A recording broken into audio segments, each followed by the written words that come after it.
3, 2. Whoops. Uh, That was a 1. That was a 1, and it was the wrong one. We're good Did to we? go. All right, we are good to go. 3, 2, 1. I had to look at my fingers to be able to do it right, so I wouldn't mess it up.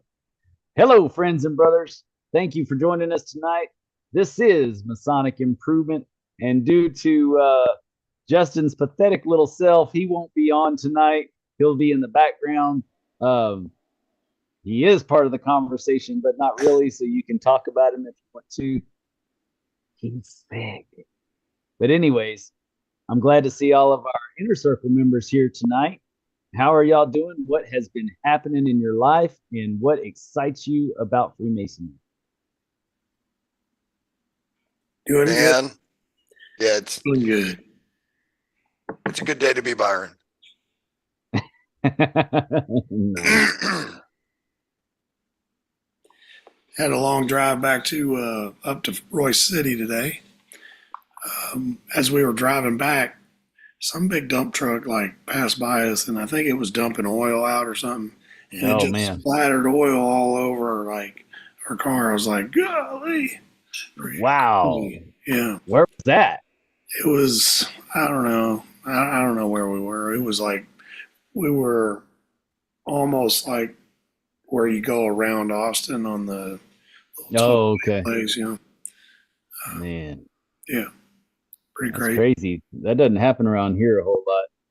We got people watching all the time down here, so. Yeah. So how was your weekend? It looked like it was pretty good. Yeah. I wouldn't know because I wasn't in any of those pictures, so I wouldn't know. Yeah, I don't even think I got a picture with you in it.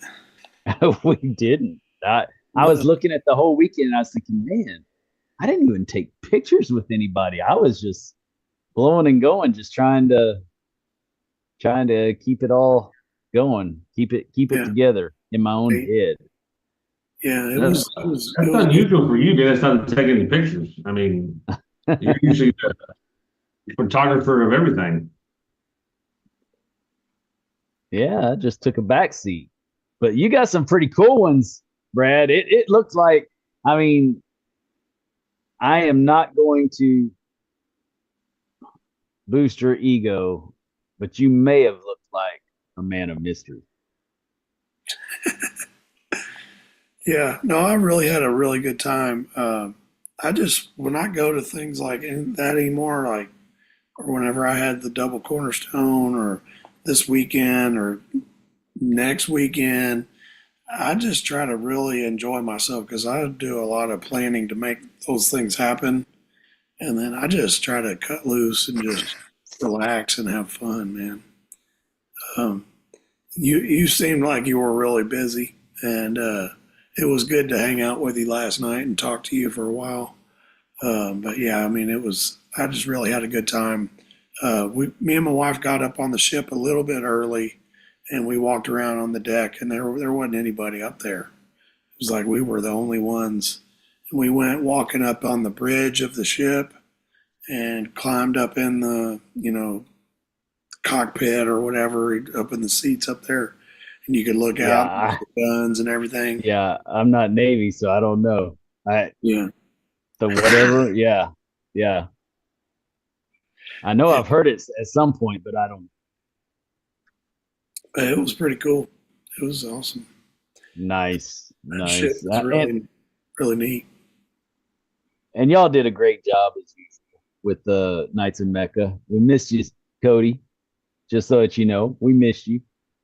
And it's always great to talk masonry afterwards. That's my very favorite thing. I like the events, but I really like just chilling at the hotel and having a drink and visiting and talking masonry, talking life. I think that's, for me, I feel like that's where I get my Freemasonry is just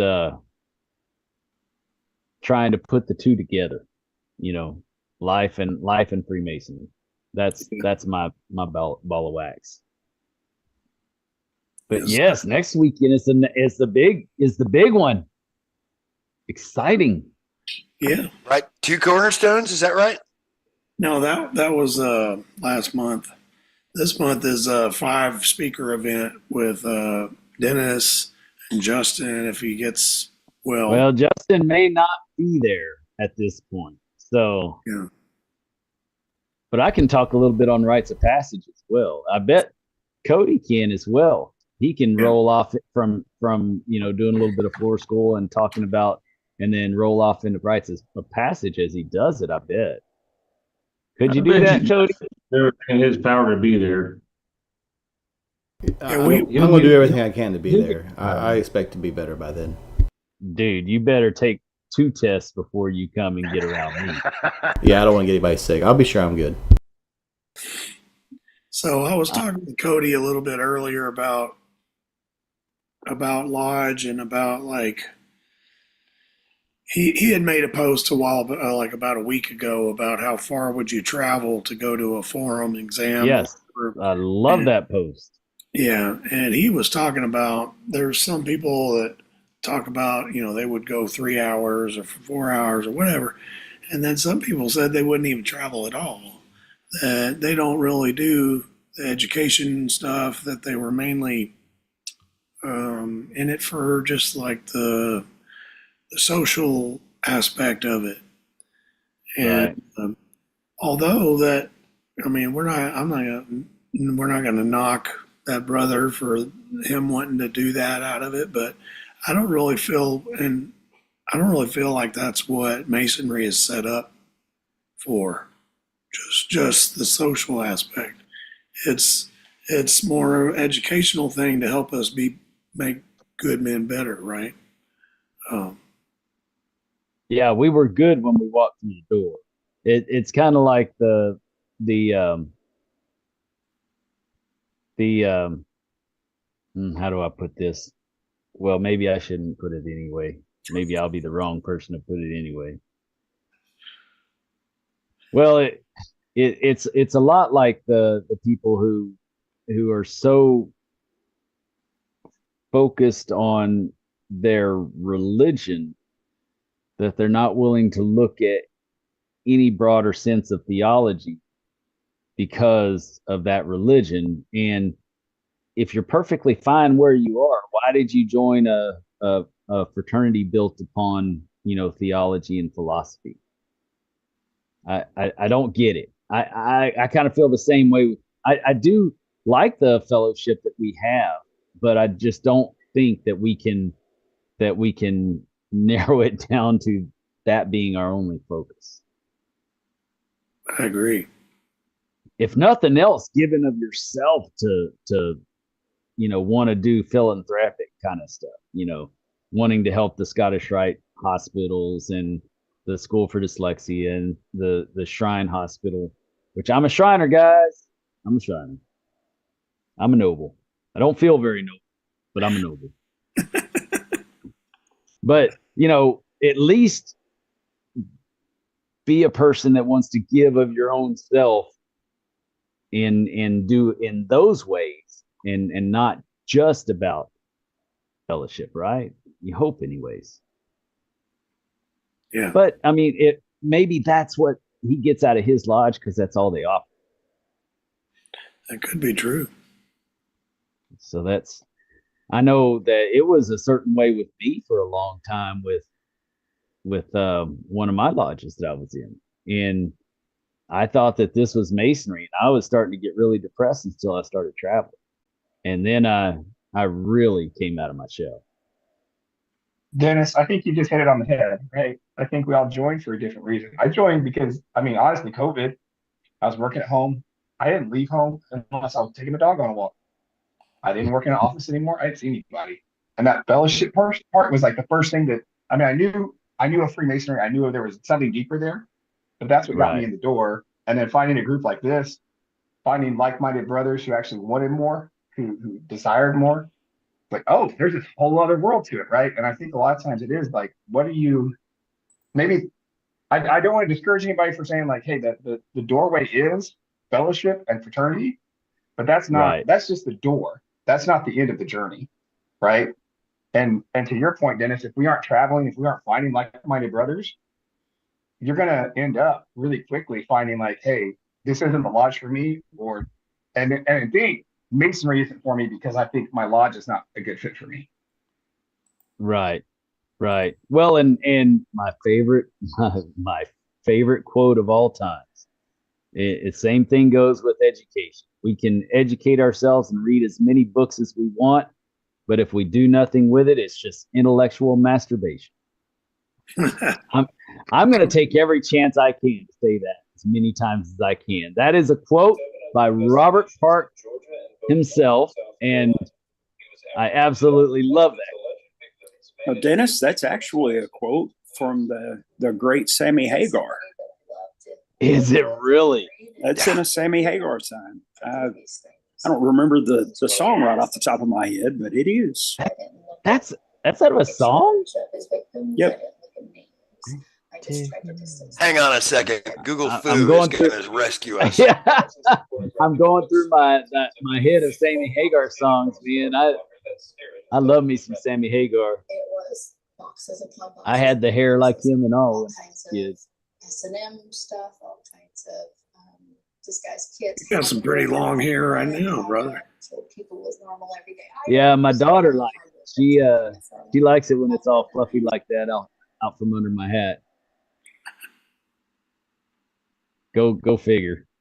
She likes the rock star in me. The rock star in me. Not I'm no longer a rock star in my own head. So, to kind of touch on what you were talking about, when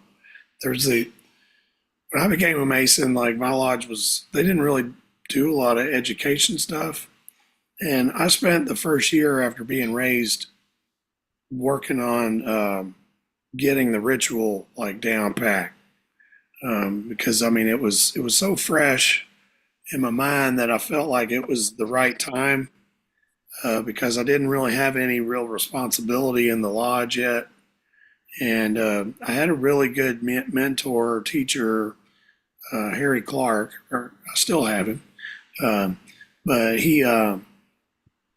they had a study club on Thursday mornings that I would go and hang out, and they would, basically what we would do is we would almost like when you go take an exam, it's a round robin type thing, and we sit around the table and we open like an EA lodge or whatever, do all the trial lecture, and then we would go into the lodge and actually do the degree.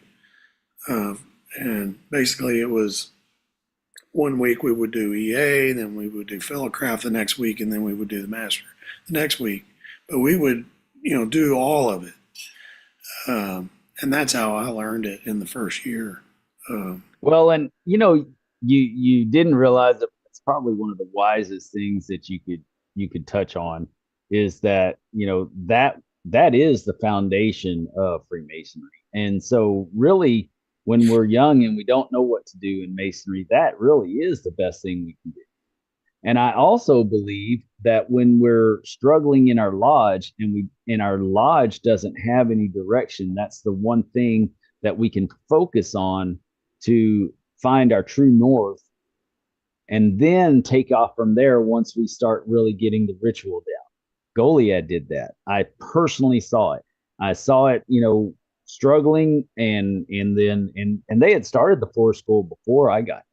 But I had seen it in the very young stages of that floor school, and then into what it is today. And everybody knows that Goliad 94 has the best ritualists around.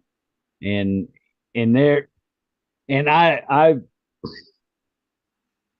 they are the best in the district, and I don't want to put that to say that to offend some of the other brothers in the district that are listening to the show, because I know they are. But this other lodge has actually stepped up. I was talking to somebody else about it before I got on the show. That Goliad really worked their tail off and became good at ritual. And they're the ones to beat.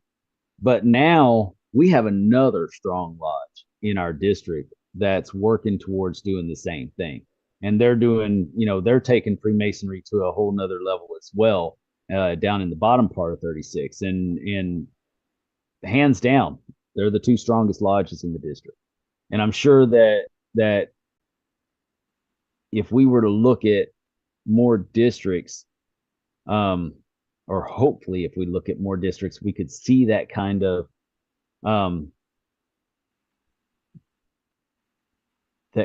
push from each other to encourage that from one another, if nothing else but for spite, right?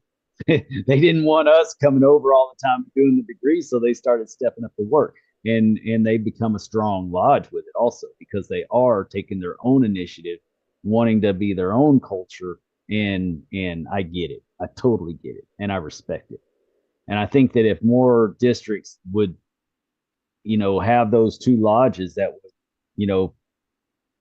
really try to be strong on their own merits, then our districts would be just fine.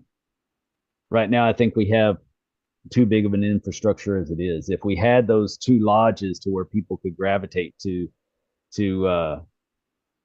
feel comfortable in, have choices, then I think that people would be willing to make changes a little bit easier. And I think all of y'all know what I'm talking about as far as those changes, because there's some little lodges that just too much building for the lodge. Yeah, to touch on your point, Dennis, for floor school, that's one thing I've tried to do this year is alternate between doing the floor work upstairs, as far as whether it be opening, closing, or degree, whatever. And then the next week we do the questions and answers round robin style, like you do in an examination or whatever. So that way we've got, because I know myself and there's a couple other brothers that want to work towards getting their certificate, but it just, seems one way or the other, it doesn't happen sometimes. So that's why I'm trying to push for school to alternate between, instead of just showing up and going, all right, what are we going to do tonight? And they're like, I don't know, yeah, let's have a little bit of direction with the floor school. So I've kind of tried to do it this year. Nice.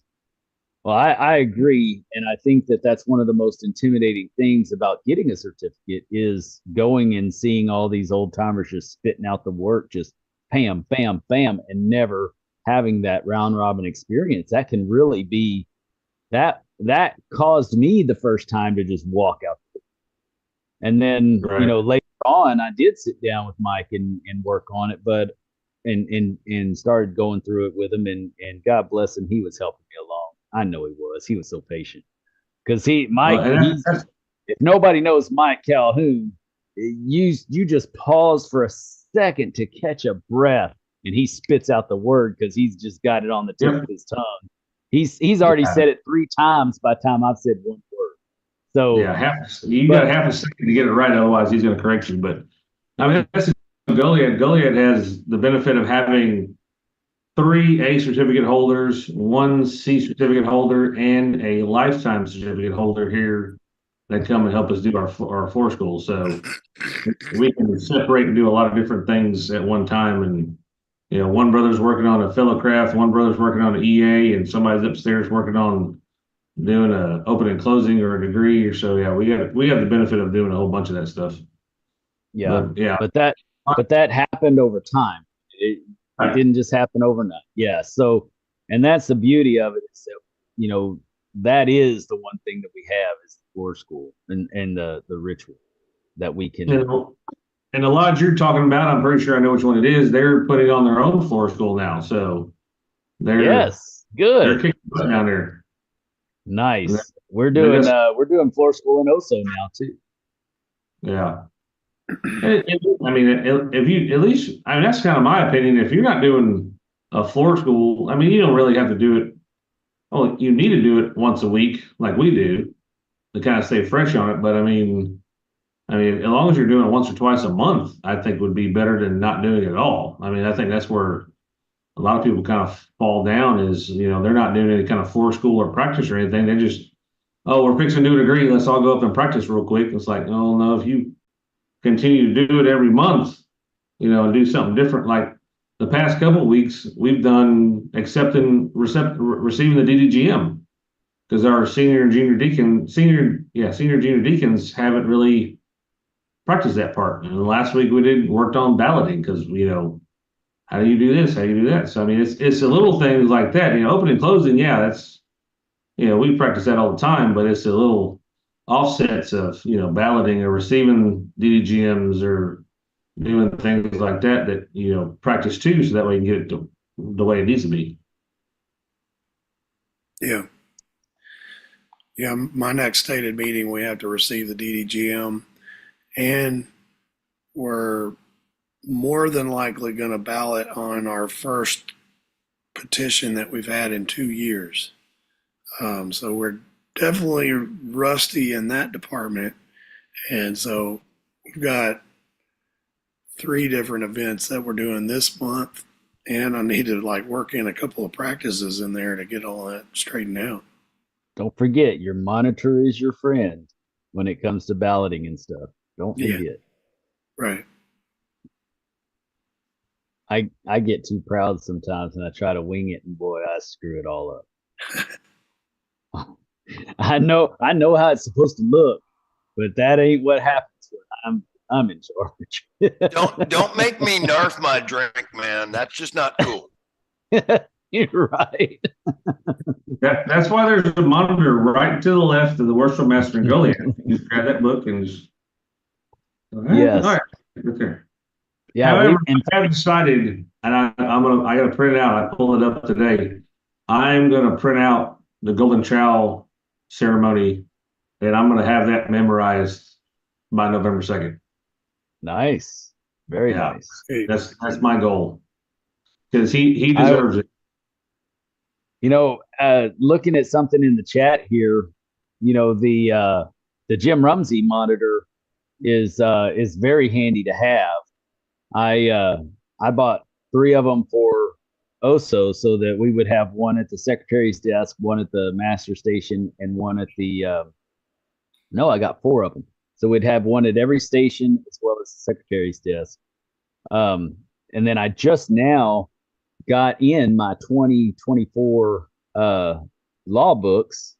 I got the full law books, and just so that the world knows out there, when you buy those, the $25 one is the complete law book with all the new Grandmaster's decisions put in and all that kind of stuff. So everything is complete in that $25. You don't have to do that and then buy updates. It's just the $25 for the new law book. So I recommend that for everybody. Start off fresh, because we're in a fresh time with different content in there that we wouldn't have if we just updated. But you're right. Having that monitor right there is important.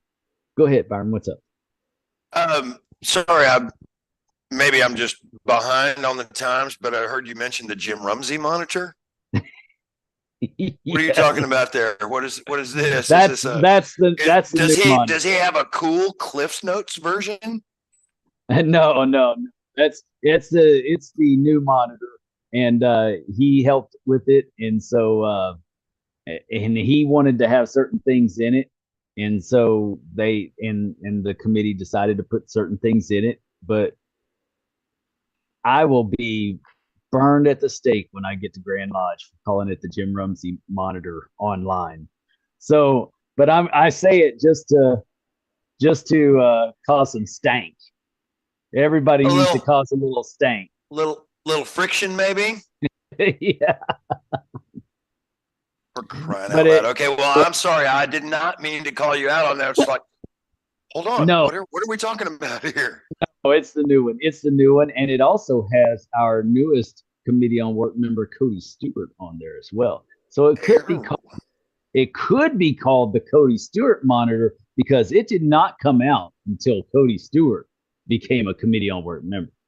So to read a comment here on something to Zoom that. Call, if I could be allowed to read a comment on the Zoom call here, it says that, leave it to Dennis to say that. Don't forget that Right Worship Cody Stewart's name is on that as well. So just saying, you got the Right Worship on the call, and you don't even, Now you've called him out, and everybody's in trouble. That's for sure. Right. So my one of my grandkids would call you a bad carrot. Yes, yes, I am. That's a bad thing. No, it's a good thing. I'm speculative. I'm a Freemason. If you haven't seen the updated monitor, I've got the new one, the updated one, and it's pretty good. It does a whole lot more explanation of the floor work, and it is better. I'm not gonna say it's better than the previous one, but it goes in a little bit more detail where it's a little bit more But it is. than what it was. Well, and because I'm fortunate enough to be located right here in the Waco area, I'm just gonna have to swing by Grand Lodge on the way home from work on Monday Yeah, you need and to. pick up the new freaking monitor. Yeah, I got the hard copy one just because I was so happy that they had the hard copy ones. So I've got one for myself, and then the lodge has 4 of them. And I'm so visually oriented that if I can read it, I can retain it a whole lot better. That's why I love the old. Well, never mind. But yeah, if I can read it, that's a much better deal for me than just having to hear it over and over and over again. Right.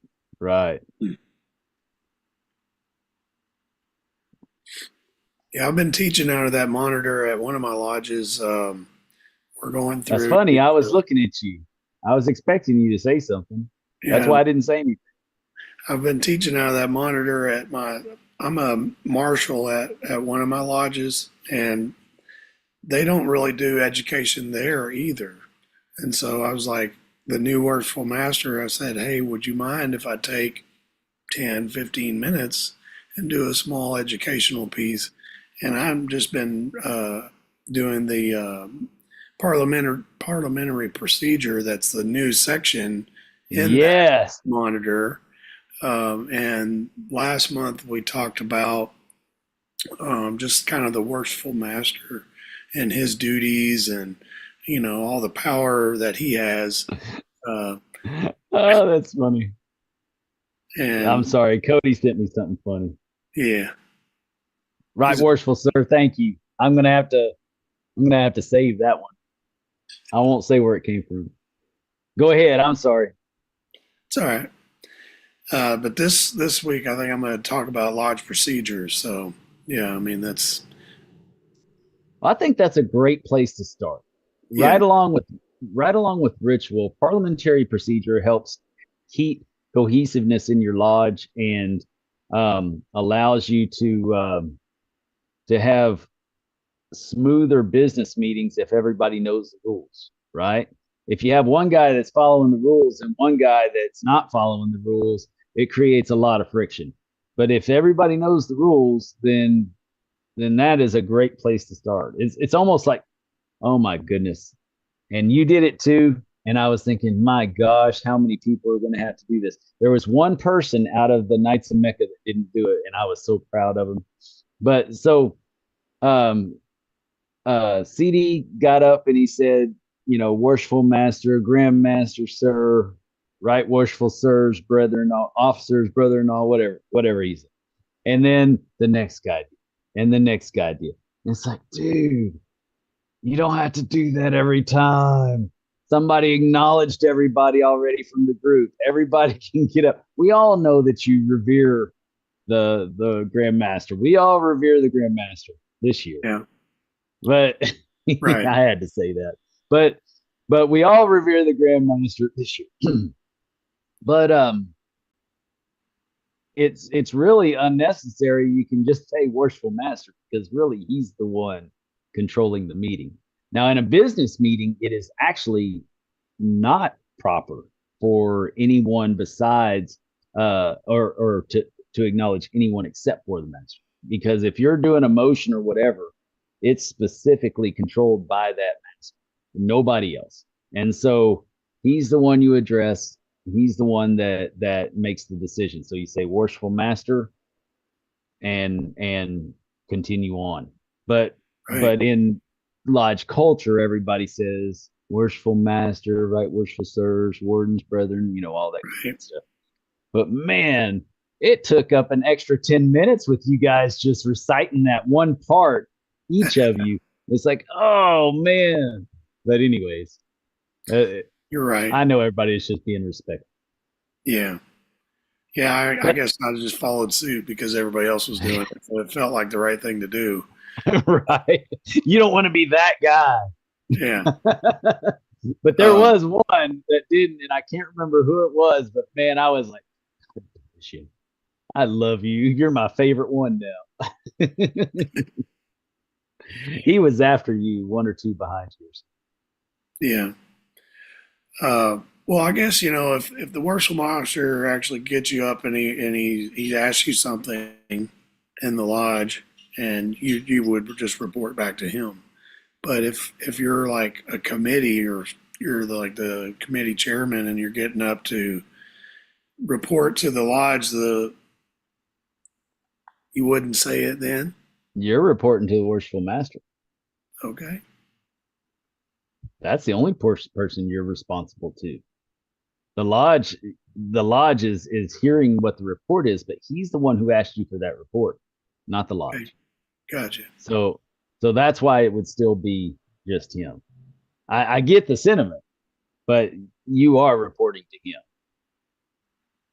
So there's never really any proper time ever to say all that.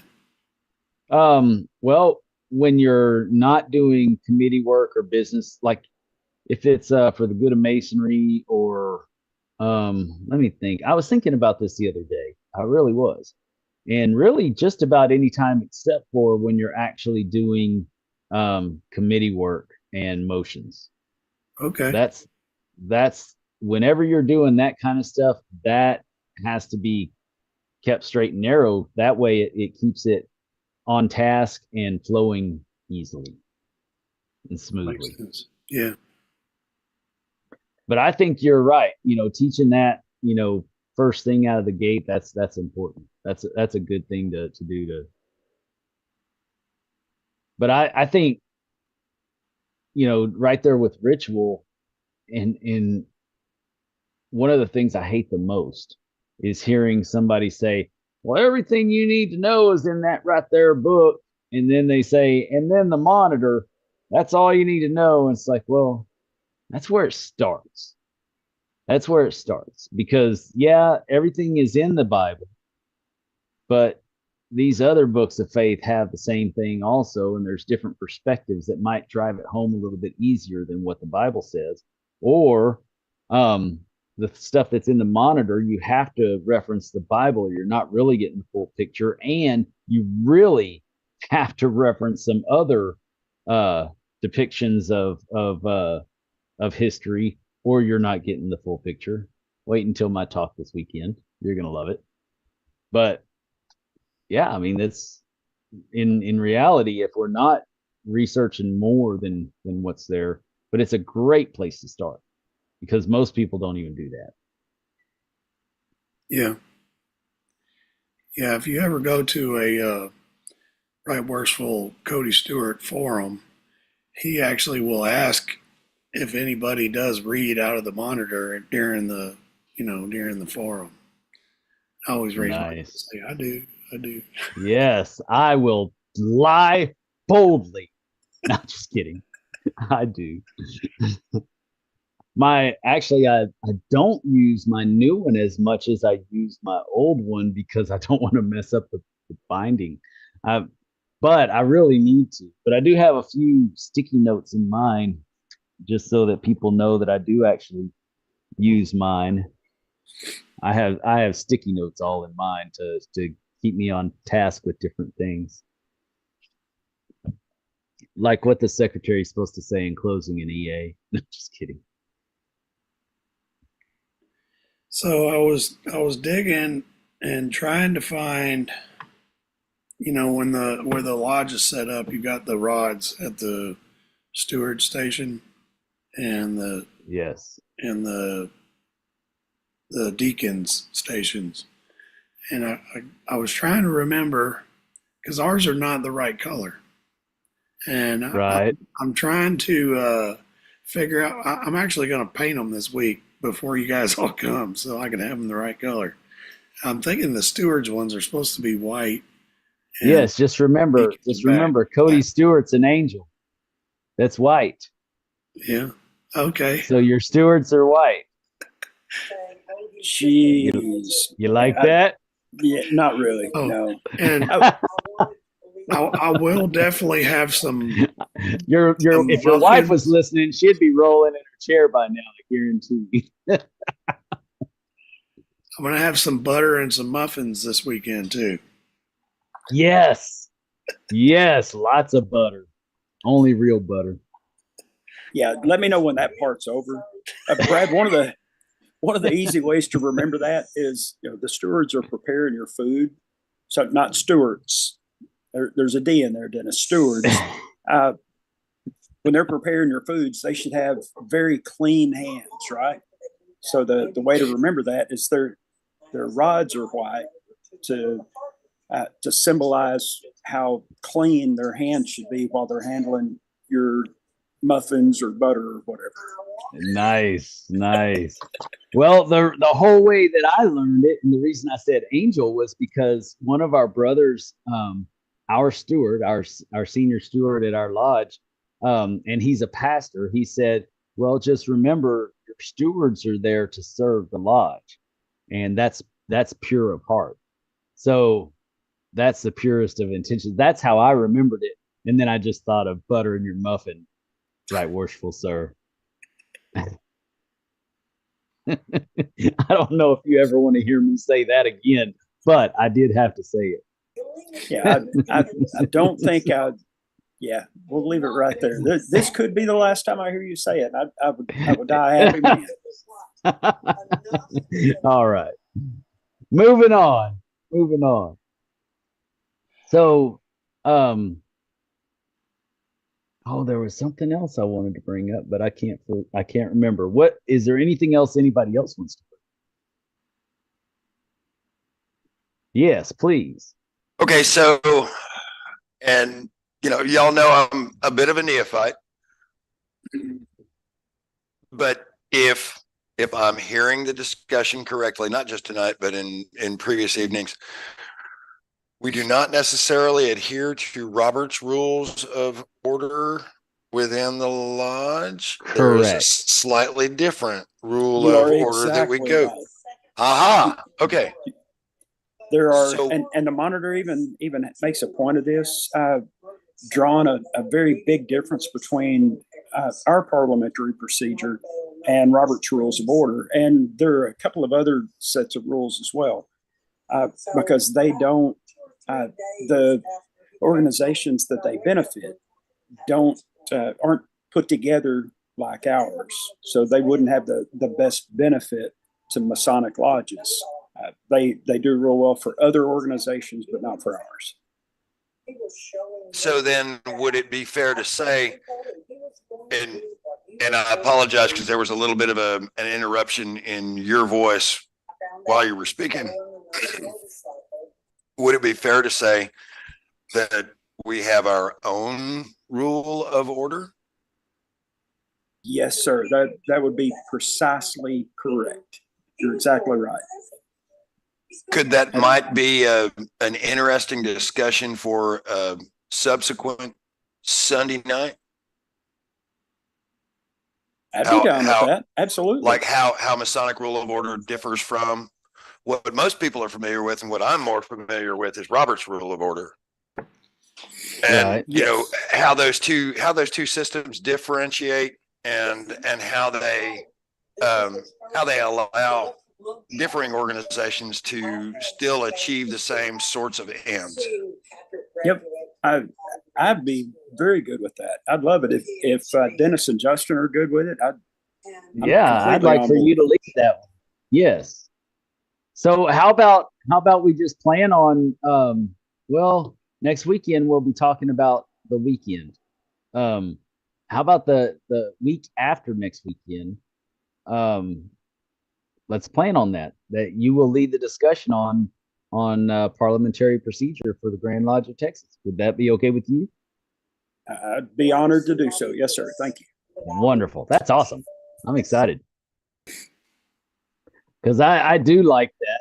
that's one of the things that I taught in OLT, and it's one of my favorite topics is trying to help people understand. But I fully yield the floor to the profession for sure. So what else has people got going on this week? I'm going to travel over to Fort Worth 148 stated meeting tomorrow at the temple over there for their stated meeting tomorrow evening. Nice, nice. Yeah. And you're going to talk to them about this weekend? That's right. Awesome. Yeah. I'm going to print out a flyer and post it on their door. Very cool. We've got not this coming. In fact, we're kind of awaiting the time with patience, and we've got 2 fellowcraft degrees coming up back to back. And what we are doing is one brother is going to give the or we're going to do the degree on the 8th of October, and the other one is going to be on the 15th, I believe. And that's pretty exciting. We've been practicing for that. And as anybody that's been watching the show at all knows that that's my absolute favorite degree, hands down. I don't even think we need the master's degree, but we do need the master's degree.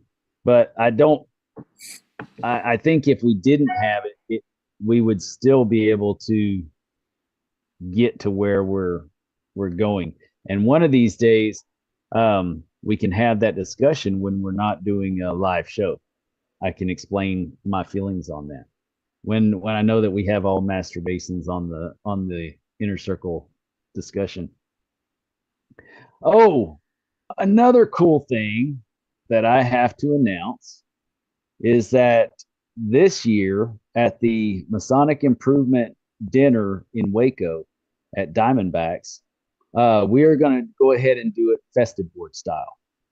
And so out of our inner circle members that come to the dinner, we are going to be picking our inner circle members to be our officers of the lodge during our festive board style dinner. So we will have one person be the senior warden, someone be the junior warden, someone be the stewards. You know, we're going to have y'all giving the toasts and all that kind of good stuff.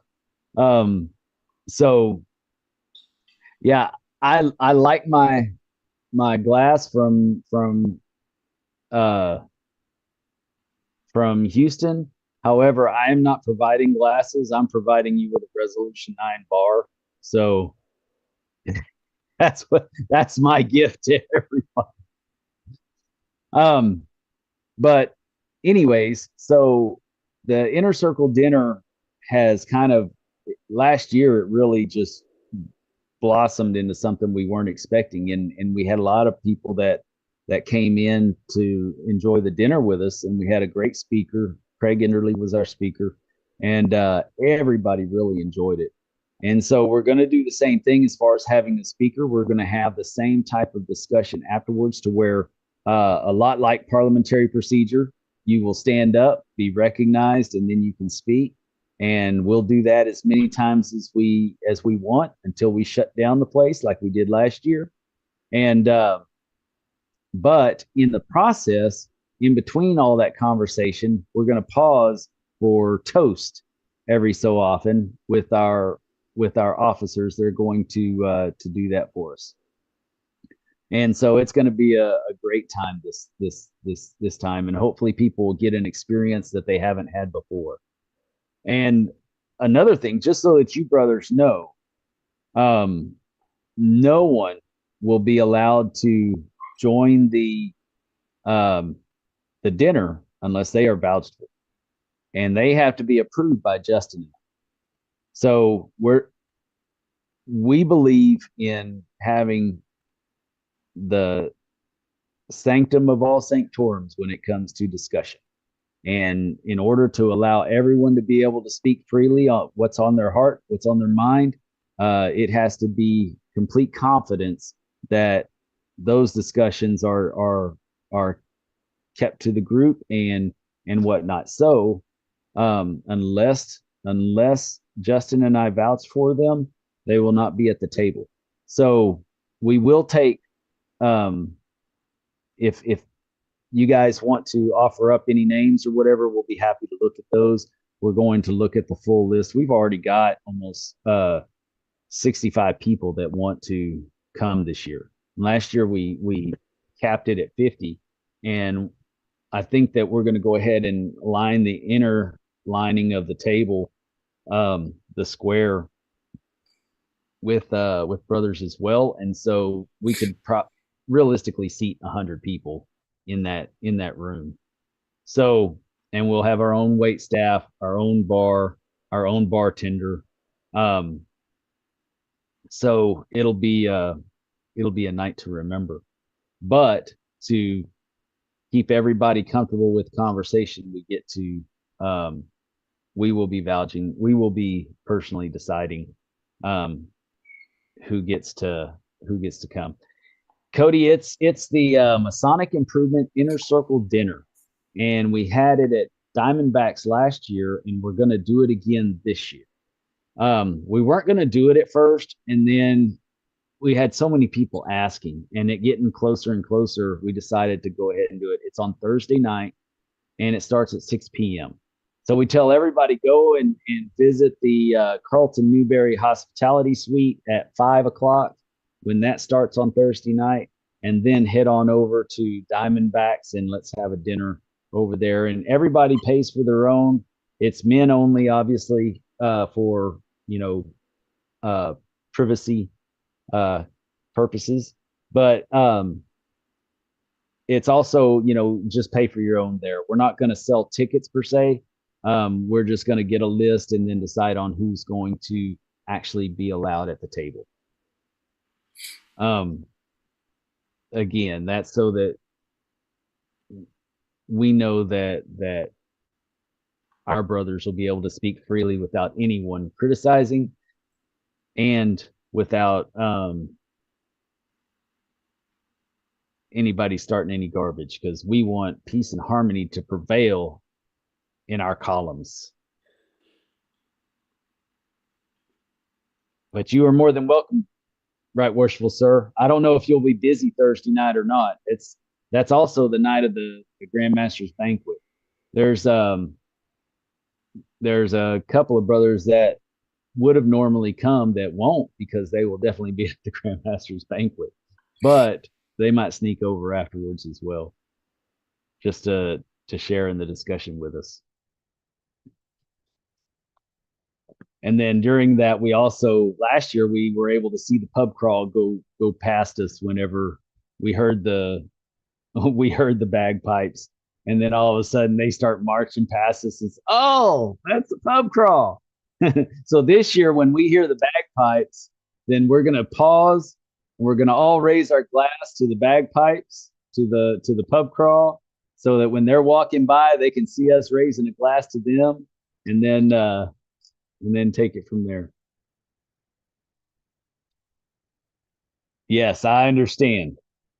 I get it completely, right worshipful sir.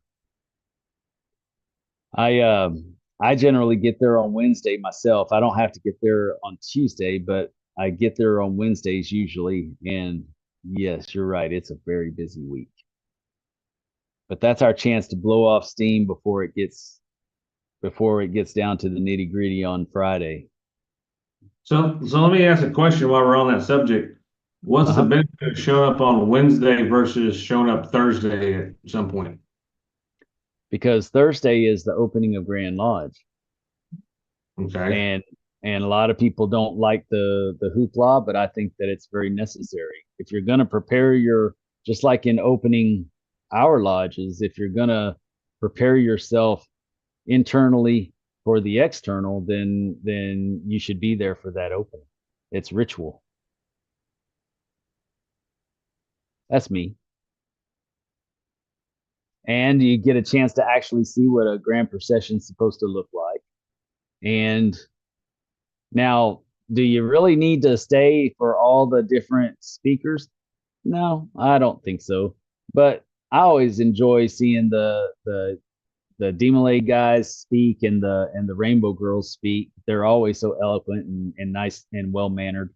And I have to say, hands down, those girls are so much smarter than the boys. It's so obvious every year. But I always enjoy hearing them speak and do their thing. But if you ever wanted to know about the different the other bodies that are supported by Freemasonry, like the Eastern Star and stuff like that, the Grand Matron, Grand Worthy Matron, and Patron, and all that. That's when all of them, they're all introduced during that time, as well as grand dignitaries from other grand jurisdictions. I know that the Grand Master of New Mexico will be in town. He will be at our dinner as well. But I do know that he'll be in town, and him, along with other grand dignitaries, will be in town. And so that would be a time when they're recognized as well, and you get to see who all's coming from different areas, different grand jurisdictions. It's kind of cool. Yeah, but right now plans are to get up and go first thing Thursday morning to head up there. So I mean, we can be there before lunch, and so that's what I know. That's what my plan is. Me and my wife. Right. And a lot of people do that. They make the pilgrimage then. But I'm one of those guys that likes to show up and be there at the first thing and be the last one leaving with the party after the installation. Just one of those guys. I think the word you're looking for is hardcore. You're not hardcore unless you live hardcore. That's right. Yeah, something like that. Right? That's exactly right. That's exactly right. But in reality, though, it towards the end is when I would say that that's not going to happen this time. I wouldn't expect it to happen this time, not with Tommy. But in the end, is a lot of times when they'll sneak in different committee reports and stuff like that when a lot of the craft is gone. So if you're interested in knowing what's really going on with some of the stuff like finances and the different charities and things like that, a lot of times that stuff comes out at the end and not during the bulk of the meeting. So I like to always stick around for that kind of stuff to make sure that I get a full understanding of where we are with things. But that's a lot of why I do. And I'm visiting with people along the whole way. I'm not always inside the auditorium either, inside the lodge. I'm out in the corridors a lot of the time during Grand Lodge, visiting with brothers and catching up. And all you guys that I meet online, I mean, I've met all of you guys personally. Everybody except for Jeff. Are you coming down, brother? I know. but every one of you brothers, I've met you online. Well, except for Josh, he came into the lodge. I couldn't get away from him. But everybody else I met online, and I got to meet you in person at Grand Lodge, and I mean that's cool to me, and I love it that I get to know people and their thoughts online, and then I get to meet them in person and hang out and visit. So that's a lot of why I do that. Yeah, let's call a spade there, Dennis. We met at church and then we met at lodge, and we were like, oh look, we're look at us now. At that's right. That's actually brothers, it's my freaking fault that this guy is a member of our lodge, because we were cooking turkeys at the church Thanksgiving dinner and we started that conversation. You say the story wrong every time, Dennis. You're talking about Joey, not me. Well, you were there too, weren't you? Yes, yeah, me and that's when I got back. Okay, so But that's not when you joined, but you were there when we were talking about it. yeah, we were talking about, and we got Joey in. Yes. And Remember, as well as that I was was when I was already in. were you? Yes, I was. I got initiated in 2017. Oh, that's right. I was That's right. living 30 minutes away, and then I moved to Goliad, Yeah, and I that's came when you were living in Pettis. Pettis. Pettis. Yep. Yeah. So you say that story wrong every That's time we say funny. it. Well, Yeah. that's because it was Joey and it was It was me, you, and Joey. We were talking about well, Lodge. Joey and William ended up getting their EAs at the same time. That's why I always think about that. I don't know. Yep. Okay. Yeah, you're right. Anyways. Anyways, But yeah. yeah. We'll move on. Yeah. So I met him at church and then he finally got to the real church. Just kidding. Don't go crazy, Facebook and YouTubers. But speaking of church, this morning I was driving down the road on the way back from the functions at Corpus, and man, I was just listening to guitar solo after guitar solo, and all I could do is think, man, take me to church, because that's how it felt. I was at church with all the beautiful music. Anyways, different topic altogether. But during that time on Thursdays, that's when you'll usually see me in the and I consider it the sanctum of Grand Lodge, is where the stained glass is from the original Grand Lodge. Do you remember that, Josh? Did you see that last year? You need to see it this year if you didn't. I showed the girls. Yeah, I can't remember if I saw it or not, but I might have, but we'll definitely look at it this year. Yeah, it's the stained glass from the original Grand Lodge, and I always go in there and spend some time just uh, being in the moment and thinking about what we got going on in Grand Lodge, and just kind of finding a place of peace within the chaos. I always take that time on Thursday usually. So that's one of my personal rituals that I do. Oh yes, it is where the Grand Lodge pictures are usually taken.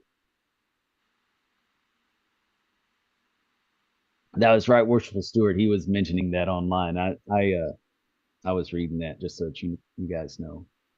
You all of the viewers know.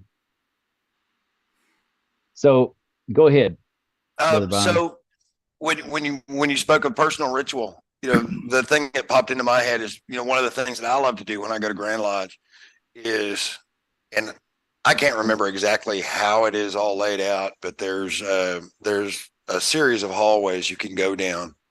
Yes. And see pictures of all of the lodges in Texas, every last one of them. Yes. And I look at all of the lodges that I have belonged to, and there's not a ton of them. My mother lodge is Brady, but I've also been, a member at Camps and Saba and Ingleside.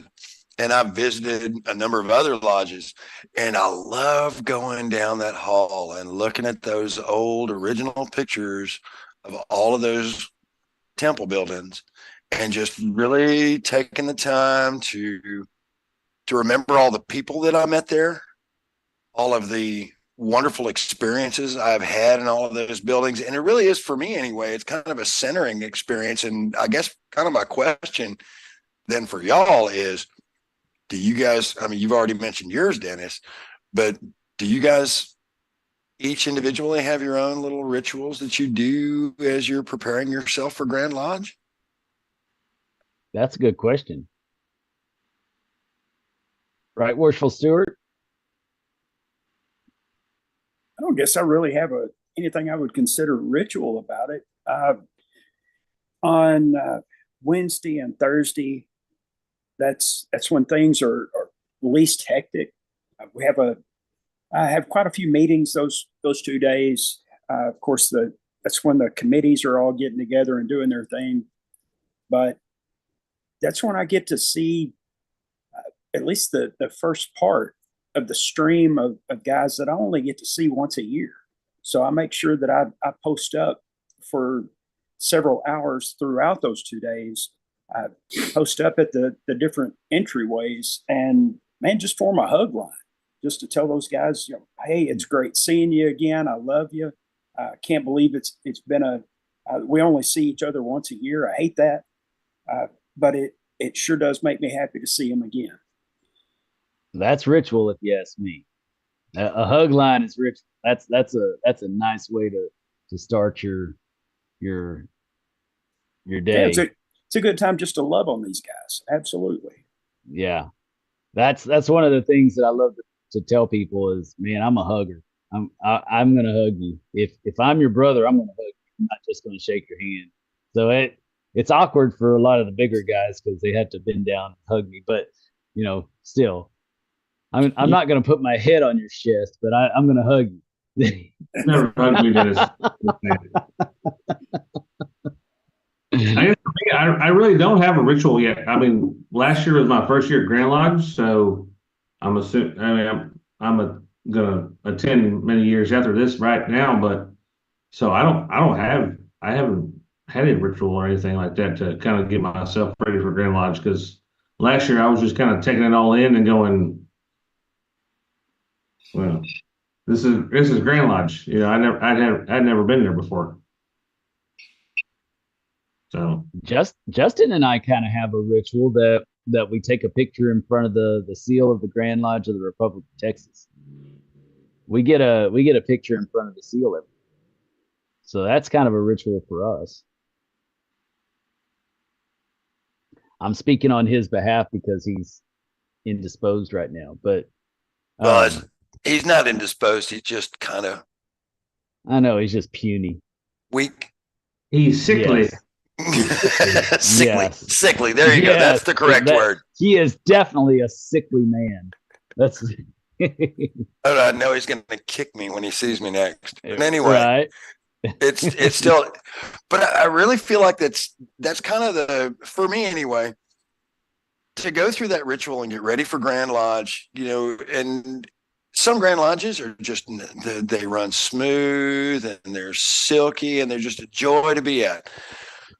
Some, maybe a little bit less so, but it's always nice, in my head anyway, to find that centering moment, centering place, however you want to call it, to just really get down into my soul and into my heart and just say, okay, this is what I'm here to do. I'm here to represent the Grand West, or I'm here to represent my district, or I'm here to represent my lodge, and just get right with myself so that I can be right for all of my brothers. That's a good way to think of it. You're absolutely right. I agree. I also go down and look at the lodge pictures. I love, McKinney, St. John's 51. It looked just like it did when I was raised, really. Goliad looks pretty much the same way as well, but Goliad's has it has City Hall on the front of it on our picture at Grand Lodge, which is very cool. I really like that because it's exactly what I think that what we represented back in the day that has kind of fallen to the side these days, but we still have that history, that rich history and that foundation in our towns and cities that a lot of people don't realize. So I love that picture. I like it a lot. Also, I just imagine it looks the same way as it does now, because Oso is a fairly new lodge. I can't remember if it was the 20s or the 40s that Oso was chartered. It was either 1924 or 1942 or something like that. I'm going to say, based on where it's located in Corpus, it was probably in the 20s, right. But it was like on the outskirts of Corpus back then. Right. Yep. You're probably right. So I need to look at that one this time and see, I'm sure it looks the same, except for I'm wondering if those apartments were there that are behind it, which used to be military barracks or whatever. They used to be military apartments. I'm wondering if those were there at that time or not. One cool thing about OSO that I learned, I was looking at our different storage rooms and stuff, looking for all the files and everything recently. And we have boxes and boxes of degrees that we put on for other areas. We just have tons of boxes of documents from doing courtesy degrees, and I was talking to a brother, and I think I'm gonna scan them all. I'm gonna talk to the lodge, of course, and ask them, what they want me to do with them. But I think that I ought to scan them all for our records, but then offer to send them to the lodges if they want their candidates original records from when they were raised and turn in their proficiency and all that kind of stuff. Because being a naval lodge, we had people coming in and out all the time, and we did so many courtesy degrees on brothers that were never our members. And so I think that that's kind of cool. I think it's something that we ought to reach out to these old lodges and see if they want a copy of it at least. Well, and I think that just in the name of perpetuating the records, if for lack of a better phrase, if if we had a means, an easy means of digitizing all of these, statewide, all of these lodges records. Holy cow! Think about all of the genealogical research that could be done through that. Of the political research that could also be done through that, which is may or may not be a great thing, but there's so much information that we have in these old style paper records that are very difficult to access unless you are physically present to access them. If we can get these records into a digital format that the Grand Lodge could then curate, that would be a good idea. Really friggin' spiffy. Yeah, that would be a good idea for a Grand Lodge project, is to create a Grand Lodge archive like that, a digital archive of all the. And now I think that, well, and for me, I wouldn't mind getting a district to all pitch in, maybe a MWSA or something, to pitch in $1,000 on one of those book scanners, because that's all they cost nowadays. You can get a pretty decent one for $1,000, and to where you can scan all your minutes and scan all your stuff. And from what I understand, Adobe has a good, they actually have a service that will help you archive them and keep them all in different file formats. Not that it's that hard knowing Windows today, right? But there's definitely benefit to that if we could have a searchable archive to we probably just gave Grandview their next big thing that they could sell, that they could upsell. Can we apologize to them now? Right. Or tell them to give us. I'm sorry, y'all. Right. Give Texas free rights now that it's owned by 2 Grand Lodges instead of independent company. Like my first experience with Masonry was at the funeral of a great uncle. Yeah, pretty sure. Right. 3 times great uncle. And, and these guys show up to the cemetery and they did the Masonic funeral. I distinctly remember, even as a, half smart 17-year-old kid, dude, with the hat and doing the thing. And the guys were all wearing aprons. I'm like, what are y'all all about? And it wasn't, 30 years later, I became a Mason. Right. And now I'm like, I got to find this dude. I got to find him in the Grand Lodge archives. Right. But I don't remember his name. Or, well, I remember his first name, but I don't remember his last name. I don't know where he was from. I just know where he died. So now I'm having to go back to all of my aunts and uncles and go, where was Uncle Clarence from? And that can be tough when a lot of them are gone. I get it. Exactly. So having that resource available, from the Grand Lodge, if you have a family member that was a Mason at some point, being able to search Grand Lodge archives like that can be helpful.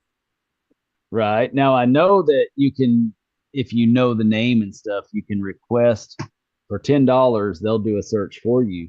And they have a pretty good archive already. But I think that if we had $10 whole dollars, but if we had a searchable format of our own to where we could pay in to do our own research, let's say like a 1 month membership or whatever, to be able to search however much we wanted within that month's time. I mean, hell, they would make a fortune off me, because I'll search one day. I'll get a 1 month membership. I'll search one day, and then 32 days later, I'll think, oh, I need to look back at that again, and then I'll pay it again, and then I'll. But, I mean, they get me that way. I'm bad about that, but I think that's a good idea. That's something that we could look for in the future. But I would like to do that as a lodge as well, and if we shared the cost within our lodges, a couple of $100 for each lodge, to be able to, as one gets done with theirs, pass it to the next lodge, or have a committee of one person from each of these lodges that gets together as a committee and helps each other do it and get it done for each lodge, so that you hold each other accountable and get it all done. And I think that might be a good idea. I'm just putting it out there because it's something that I would like to see. I don't know how many other guys feel the same way I do, but right. I feel like it's something that's worth doing. Oh yeah. If we can get the lodges to kick in a little bit to supply the necessary equipment to make it happen, yeah, let's do this. Yep. Let's be able to perpetuate these records, not just for ourselves, not just for our kids, our grandkids, our greats, and all of those, and give them another resource to get a grasp of who they are and where they've come from. Yeah, exactly. Have a good evening, Right Worshipful Sir. We love good night, Cody. So this book scanner. I'm trying to be better and call him Right Worshipful now that he is a Right Worshipful. I have a hard time. I always just say Cody too. Go ahead.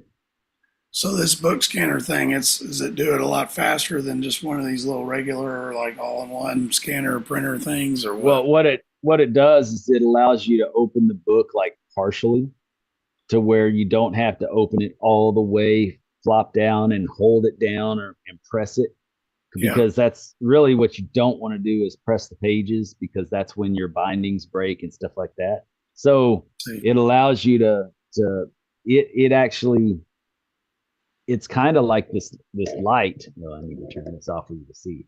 It's kind of like this light that sits overhead, and it actually just has a laser beam that goes like that and scans it.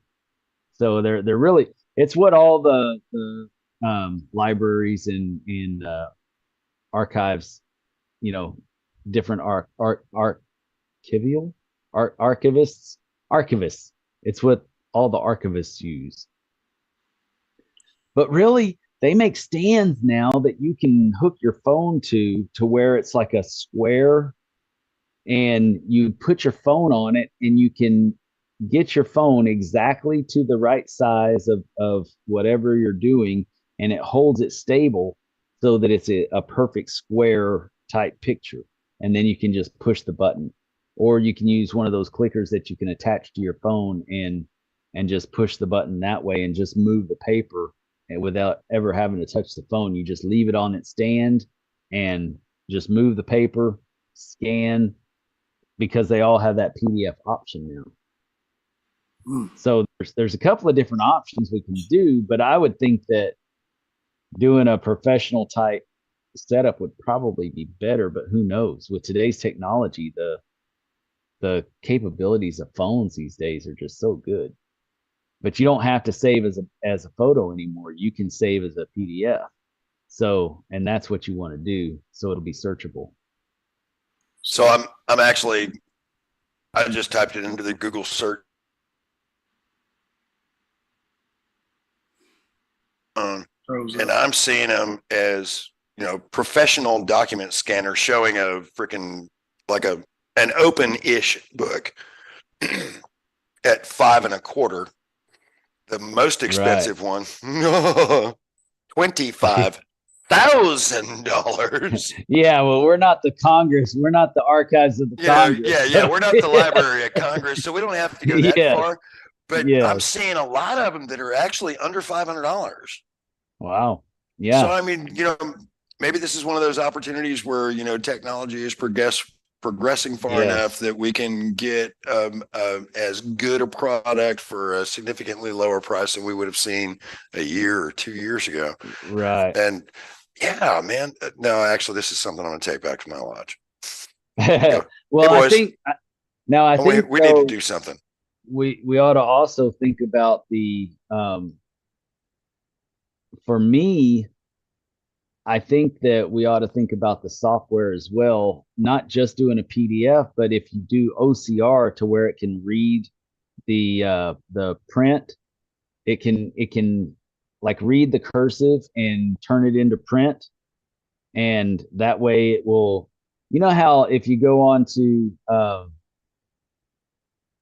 I don't want to advertise for them, ancestor.com or whatever, and you see the picture of the 1980s census or whatever, right. And then at the bottom you see the written, typed out portion that just reflects what that says. Well, that's not done by some person typing it in. That's an OCR program, and so the scanner, when they scan it, it automatically throws out that typewritten functionality in there, so that somebody doesn't have to look through it themselves and then type it out.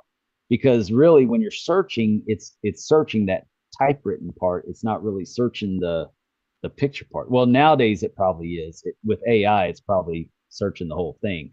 But back in the day, it would only search the typewritten part, and that was all done by OCR software. That's what the scanners used to originally use to do that. That's pretty spiffy. So that may be something to consider when you're looking at these, as to what type of software it has, or if it has a certain brand, then how much would it be to upgrade, or what's the best brand to get for free to where you could upgrade and it would be a decent product by paying $100 for a year or whatever. That way you could really take advantage of that. And who knows, it may be a wasted $100, because some people's handwriting sucks. But back in the day, man, they all wrote really. At least they the ones did. It was pretty. It doesn't look anything like my writing. I know. I'm so not jealous. at all.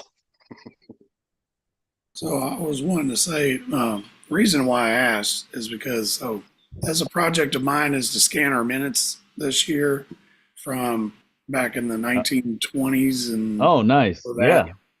And the paper is extremely brittle, and it's written with pencil.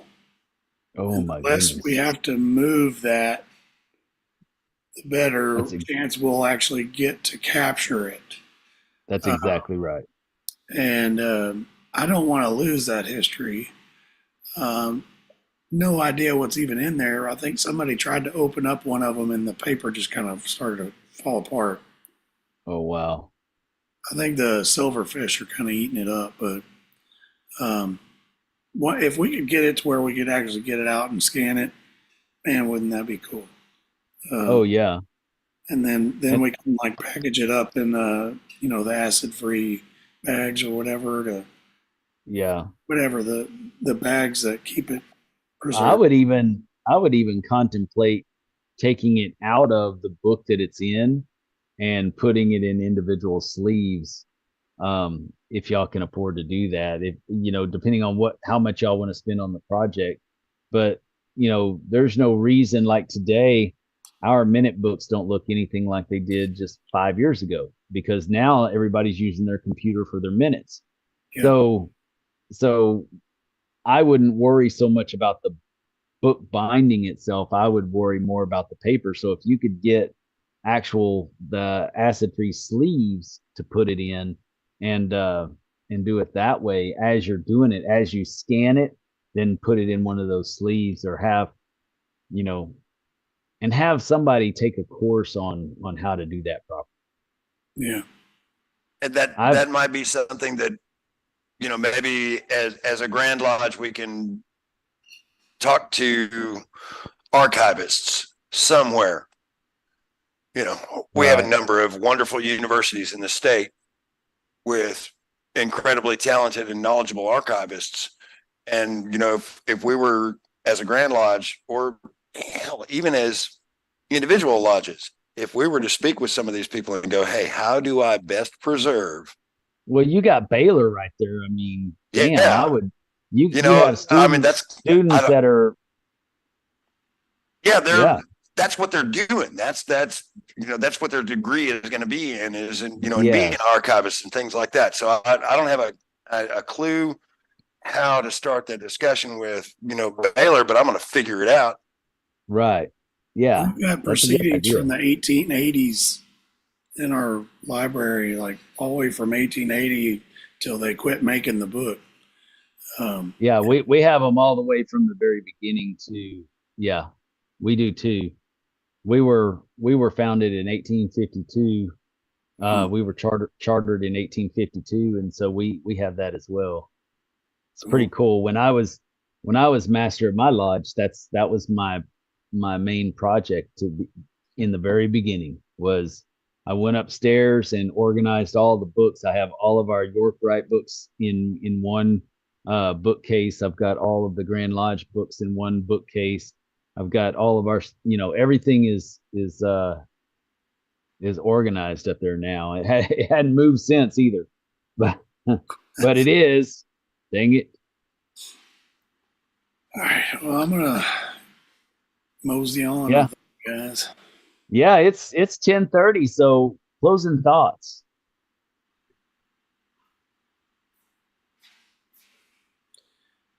What do you got? If you're gonna mosey on, you got something to say, right? Yeah, Go ahead, Aaron. Since he's got to think about it, you got to really wait about all what we've talked about. From educating in the lodge. If your lodge doesn't have education, and you're halfway interested in it, it's okay. Like you can go research the monitor, and then ask your worshipful master for 10 minutes during the meeting, or even at the very end when he says, does any brother have anything, you just throw it in there and bring it. I mean, that's what I did whenever I became. I've only been a Mason for about 2 years, almost 3, about 2 3/4 years. And whenever I first became the Mason, we didn't have education, and that's kind of what I started talking about. And then I basically spent my first year getting all the ritual stuff down, but I was sharing that process with my lodge, and actually parts of the lecture I would get up and do that I thought were interesting and talk about that. That's a good idea. Yes. it. Go And ahead, Alton. I just decided that that's what I wanted to do, and the Worshipful Master was okay with me doing that. So it's been kind of a theme that's carried on since I started doing that, which is cool, and it's getting more and more now. So Nice.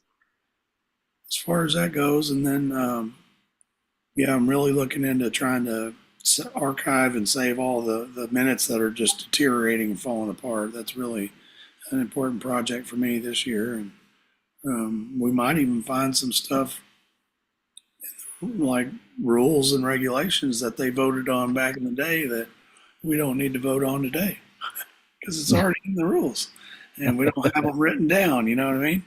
So anyway, that's really all I got. Thanks for Nice. being on tonight, guys.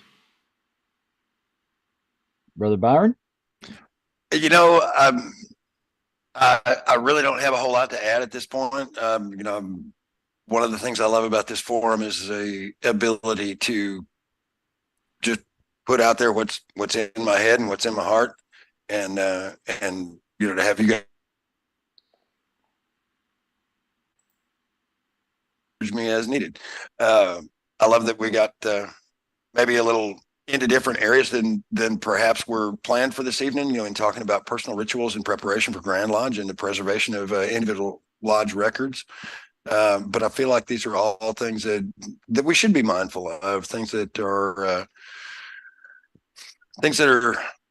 meaningful, not just to the Grand Lodge, but to our individual lodges and to our individual nations. And I'm just happy to be able to take part. Absolutely. Awesome. Do you have anything, Brother Calder?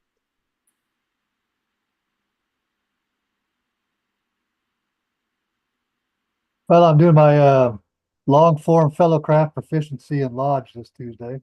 So I'm looking forward to getting that out of the way so I can be raised, hopefully sometime in October.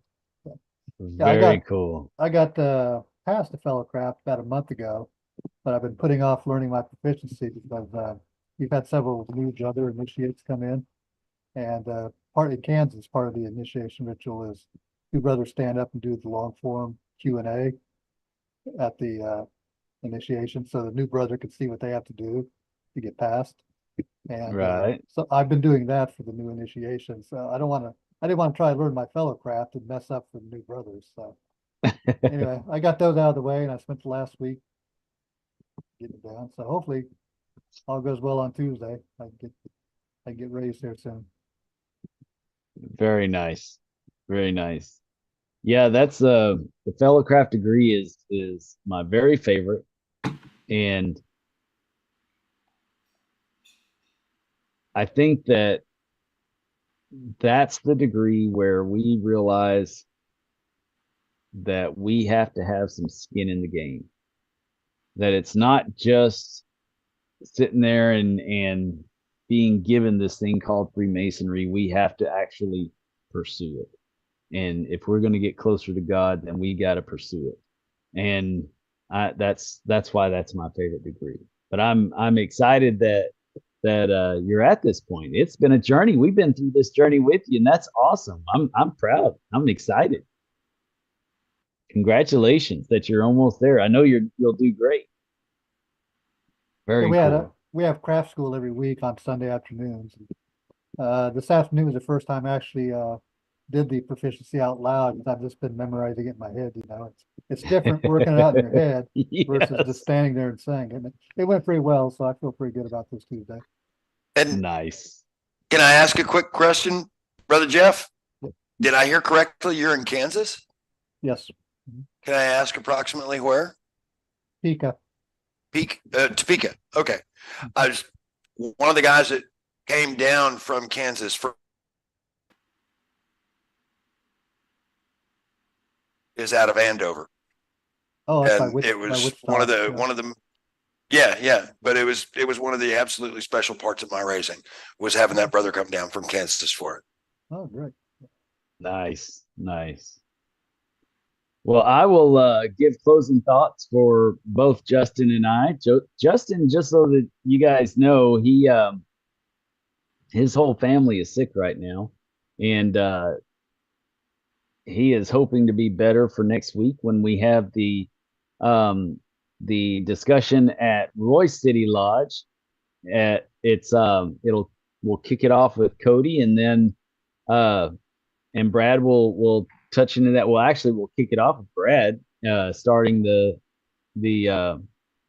starting us off with prayer and preparing us for the work at hand, and then Cody will go from there and do work on ritualistic stuff, and then on floor school type stuff, the stuff that only a right worshipful can do.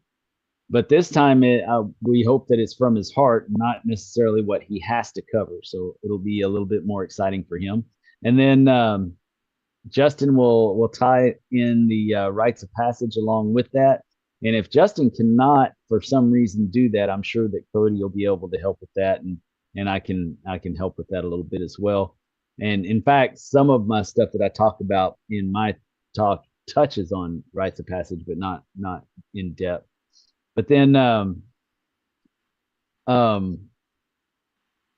David Rogers is going to speak on the internal, and he's going to go take a deep dive into spiritual matters with God, and he's, like only David can do. And so that's going to be great. And then it'll be my turn, and I have a presentation called The Initiate's Journey, and I'm going to talk about preparing us as Masons, as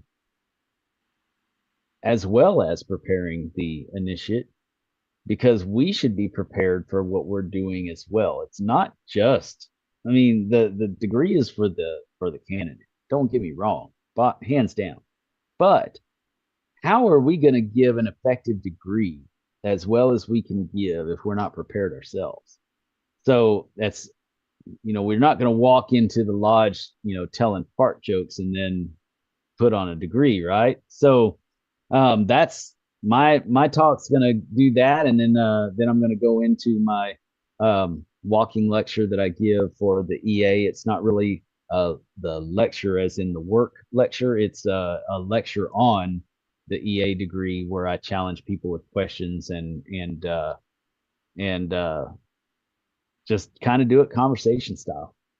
So and then Robert Park's going to finish it off with tying in the internal and the external on a micro and macro level with not only ourselves but our lodge and our Grand Lodge, and how the slightest deviation can cause devastating ripples within our fraternity if stupidness happens. So that's going to be a great ending to this conversation, and I hope that everyone shows up for that. Man, I have loved this conversation. Just like, you said, Byron, it's the way that our shows just twist and turn whenever we have these live shows. I always love it because we're always touching on what's on our minds in the day. And I'm sure if it's on our minds, it's on somebody else's mind. And so if we're thinking it, somebody else has got to be thinking it as well. So it's kind of that old saying, if one person tells you that your coffee sucks, then 10 people are already thinking it. So I kind of feel that. So if we're thinking about it, then there's probably a lot more people out there thinking about it as well. So that being said, brothers, this has been a great episode. I've really enjoyed the time with you guys as always, and we love you. We're excited about the Masonic Improvement Inner Circle festive board that will happen at Grand Lodge this year on Thursday at 6 p.m. sharp. We will get started, along with our Resolution 9 bar and our own wait staff and our own bartender and our own everything, so that we can have a private conversation and discuss whatever our hearts desire after our speaker. So the speaker will be announced to come. It will be announced soon, and I'm sure it'll be just as good as Craig Enderly, if not better. So otherwise, we love you. Thank you for joining us, and keep it between the points.